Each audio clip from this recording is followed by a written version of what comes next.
አንዲት የማውቃት ዩቱበር ነበረች እና ሁሌ ይከታተላታል። በጣም ስታለቅስ አየኋት እና ውስጤ በጣም ተነካ። ወላሂ እውነት ለመናገር አሰላሙ አለይኩም ወራህመቱላሂ ወበረካቱ። ውድ የዩቱብ ቻናል ቤተሰቦች እንዴት ናችሁ? ደህና ናችሁ? እኔ ደህና ነኝ አልሐምዱሊላህ። እንዲሁም ክርስቲያን ወገኖቼ ሁላችሁንም ሰላም ሰላም ብያለሁኝ።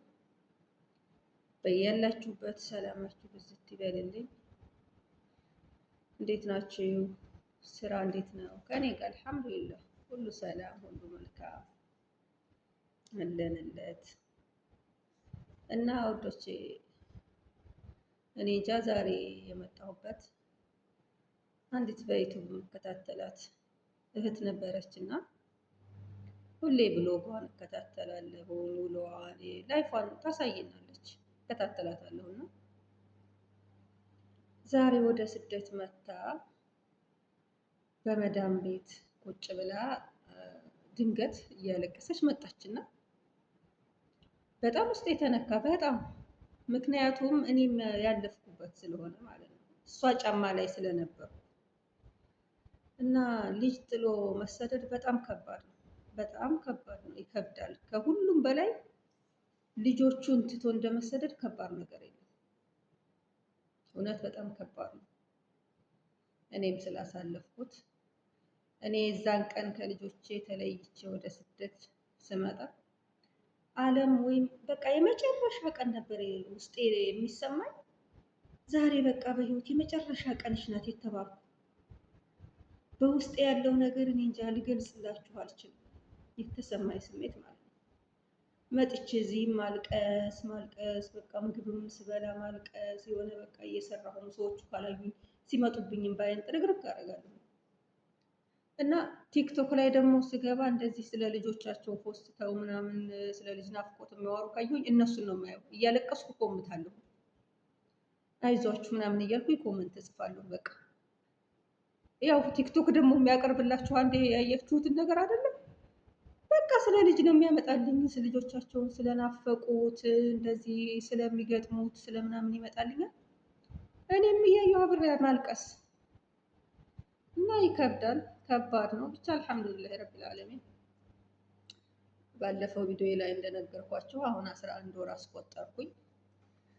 እኔ እንጃ እዚህም ድረስ እደርሳለሁ አላልኩም ነበር። በቃ የሆነ ነገር ሁኜ የምመለስ የሆነ ወይም ማበድ በጣም ይከብዳል ስሜቱ ነበር የሚመስለኝ። በቃ እና ተረዳኋት፣ አሳዘነችኝ። እውነት ውስጤን ክት ነው ያለው እና በዚህ አጋጣሚ ፋፊዬ እህቴ ፋፊ ቁምርቻ ከሰማሽኝ ቪዲዮ ሊደርስሽ ይችላል። አይዞሽ የኔ እህት፣ ሁላችንም ያለፍን የብዙ እናቶች በየመዳም ኩሽና ህይወት ነው። እንደዚሁ ነው፣ እያለቀስን ነው የምንኖረው። ከባድ ነው። ተረድቼሻለሁ። የእውነት ከኔ በላይ የሚረዳሽ አለ ብዬ አላስብም። በጣም ተረድቼሻለሁ። አይዞሽ የኔ ውድ፣ ይከብዳል። ጥንክር በይ፣ በርቺ። ልጅሽ ምንም እኮ አትሆንም። ልጆቻችን ምንም ይሆናሉ ሳይሆን ለእናት ከባድ ነው።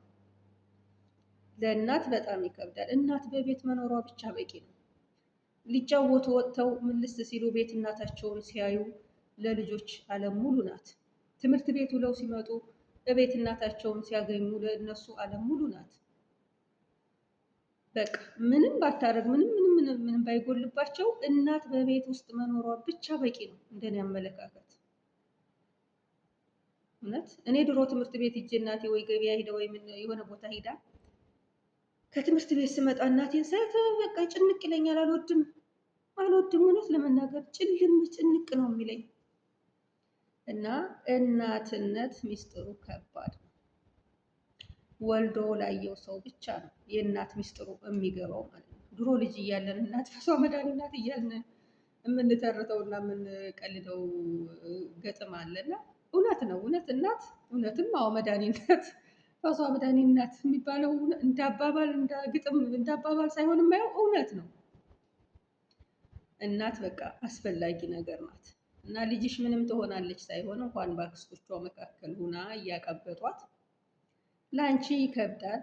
አይዞሽ የኔ እህት፣ እኔም እዚህ ደርሳለሁ አላልኩም ነበር። ይኸው 11 ወር አስቆጥሬያለሁ። ቪዲዮ ከደረሰች ታይዋለሽ ብዬ ተስፋ አደርጋለሁ።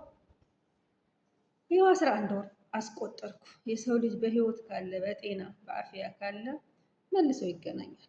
መልሳችሁ እንደምትገናኙ እያሰብሽ ጠንክሪልኝ ነው ምልሽ።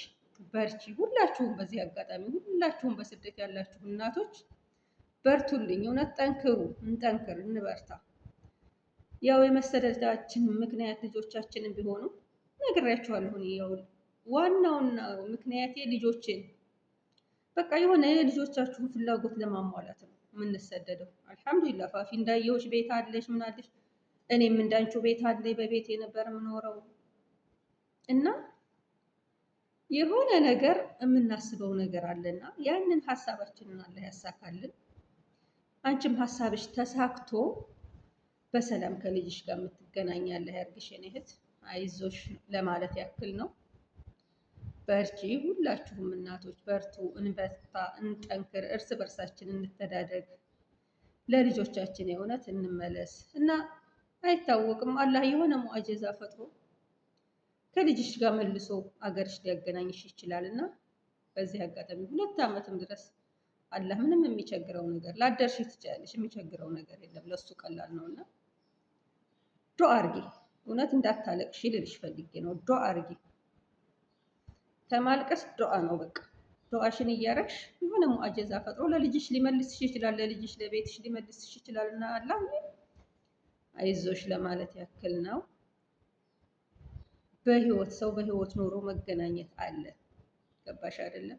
በጣም ከባዱ ነገር እኔ እንደተረዳሁት ከሆነ ስደት ስንወጣ ስደት መውጣታችን ብቻ ሳይሆን ተመልሰን የማናገኛቸው ሰዎች ሲኖሩ በጣም ከባድ ነው። እኔ በዚህ ሰሞኑ በዚህ በመጣሁበት በዚች በ11 ወራት ውስጥ ብዙ ነገር ገጥሞኛል። የምወደውን ሰው አጥቻለሁ እና መልሰን እንደማናገኛቸው ስናስብ እውነት በጣም ከባድ ነው፣ ይከብዳል። እና ሰው በህይወትና በጤና ካለ መልሶ መገናኘት አለ። ያን እያሰብሽ ልጅሽን አላህ ያሳድግልሽ፣ ጠንክሪ ልልሽ ነው የኔ እህት። አይዞሽ፣ ሁላችንንም አላህ ያበርታን። እንዳልሽው ደግሞ እንተዳደግና ገብተን ሀገር በዛ በኮምቦልቻ በአካባቢው ያለ ነው እየተገናኘን እንሰራለን ኢንሻአላህ። እና ሽሪ ልልሽ ነው የኔ እህት። ሁላችሁም እናቶች ስደት ያላችሁ እናቶች አላህ ያጠንክራችሁ፣ አላህ ያበርታችሁ። ከባድ ነው ስሜቱ፣ ያለበት ሰው ነው የሚያውቀው። በቃ ቦታው ላይ ያለ ሰው ነው የሚረዳው። እና አይዞን ለማለት ያክል ነው። ብዙ ልጆች ወልዶ ከመሰደድ እና ሳይወልዱ ከመሰደድ ምናምን የሚሉ አሉ በቲክቶክ እና እኔ እንደሚመስለኝ ከሆነ ወልደን የተሰደድ ነው።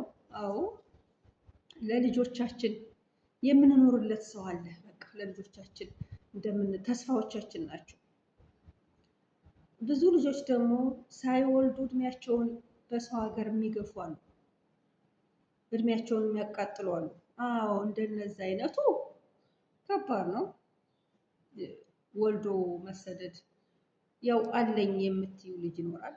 ግን እንደኔ ሳይወልዱ መሰደድ ይሻላል። እውነት ትንሽ ጊዜሽን እድሜሽን ሳታቃጥይ ሳትወልጂ ሰራ አድርገሽ መመለስ፣ በቃ መመለስ። ሀገራችን ላይ የሆነ ነገር ጀምሮ መስራት፣ መጠንከር። በያዘው ነገር ሰው በርትቶ ከሰራ ውጤታማ ይሆናል። እኛ በቃ ፈራ ተባ። እኔ እንደነገርኳችሁ ባለፈው ቪዲዮ ላይ ገልጬላችኋለሁ። ገብቼ ያልሰራሁበት ምክንያት ስለ ግብር ሲወራ ይሄንን ስራ ብሰራ ይሄን ያክል ግብር ከከፈልኩ ምን ልጠቀም ነው በሚለው ሞራሌ ደከመ። ስራ አልጀመርኩም።